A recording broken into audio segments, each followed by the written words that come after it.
आज किस नेता ने अपने बयानों से किस तरह सियासी तीर चलाया, दिखाते हैं शब्द बाण में। मध्य प्रदेश के इंदौर में जहरीला पानी पीने से अब तक 15 लोगों की मौत हो गई है। 200 से ज्यादा लोग बीमार हैं। पानी पर एमपी का सियासी पारा इस वक्त चढ़ा हुआ है। सीएम मोहन यादव ने कड़ा एक्शन लिया, अधिकारियों पर गाज गिराए और जवाब भी तलब किया है। विपक्ष इस मुद्दे पर लगातार सरकार को घेर रहा है। इस बीच डिप्टी सीएम राजेंद्र शुक्ला ने आश्वासन दिया है कि सरकार इस मुद्दे पर संवेदनशील है और पीड़ितों की मदद से लेकर हर संभव कार्रवाई हो रही है।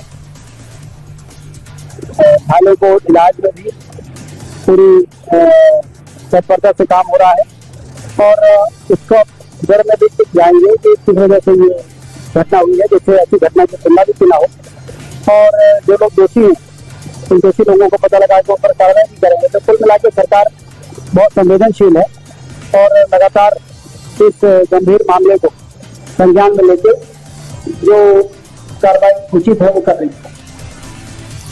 ये पूरा मामला इंदौर के भागीरथपुरा का है, जहां के बीजेपी पार्षद कमल वाघेला ने पानी की अशुद्धि को प्रशासन की नाकामी करार दिया है। वो कह रहे हैं कि लंबे समय से पानी की सप्लाई लाइन को दुरुस्त करने की मांग चल रही है, जिसे प्रशासन ने नकार दिया और अब उसी के चलते इंदौर में इतना बड़ा हादसा हुआ। मुझे अंदेशा है और मैं शुरू दिन से इस बात पे काम कर रहा हूँ और मैंने सब जहाँ जिम्मेदार लोगों को कहा है कि वो स्मेल आई थी, वो केमिकल जैसी थी या कुछ और हो सकता है, उस पर ध्यान रखना चाहिए और समाधान तक उस पर वर्क करने की।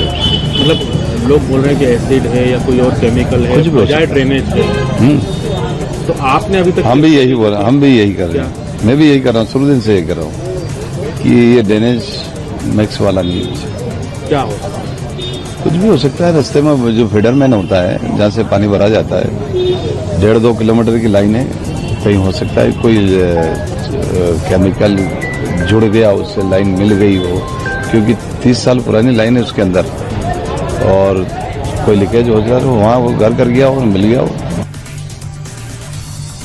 इस मामले पर मध्य प्रदेश कांग्रेस के अध्यक्ष जीतू पटवारी भी हमलावर हैं। उन्होंने बीजेपी नेताओं ने इंदौर को भ्रष्टाचार का अड्डा बना दिया, ये कहा। उन्होंने ये भी कहा कि जब उनकी नाकामी से 15 लोगों की मौत हो गई है तो इसकी जिम्मेदारी अधिकारियों पर डाली जा रही है। महापौर जी ने कहा कि कलेक्टर हमारी नहीं सुनते हैं, कमिश्नर हमारी नहीं सुनते हैं, अधिकारी हमारी नहीं सुनते हैं। फिर कैलाश विजयवर्गीय जी ने भी कहा कि कोऑर्डिनेशन की कमी है अधिकारी और महापौर जी में। फिर मोहन यादव जी ने अपने बयान में भी ये कहा कि अधिकारियों की कमी है, हम ज़्यादा अमला भेजने वाले हैं।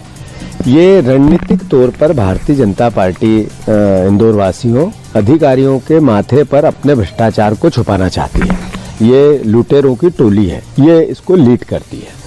मैं सवाल पूछना चाहता हूं कि आप महापौर से ये तो पूछो कि किसका ठेकों में भागीदारी है, किस किस नेता की ठेकों में भागीदारी है, तो आपको समझ में आ जाएगा कि ये आपको उससे झूठ बोल रहे हैं।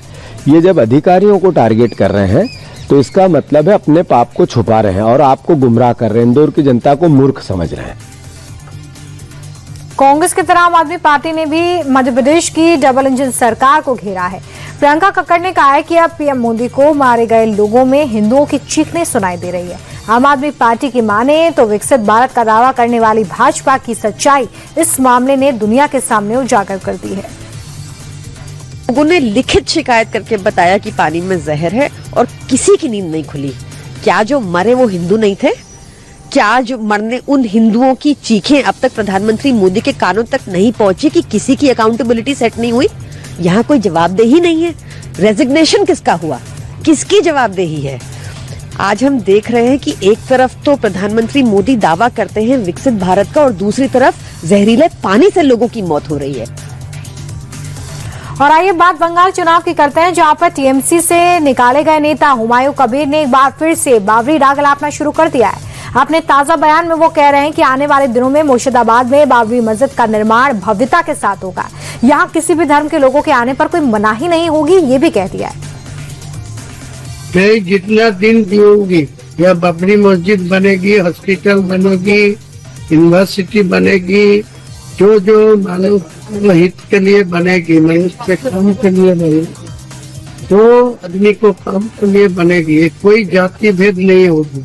या सब लोग को आने का सुविधा मिलने का होगी। या कोई असुस्थ होगी, कोई जो जाति हो, को सुस्थता के लिए इलाज मिलेगी।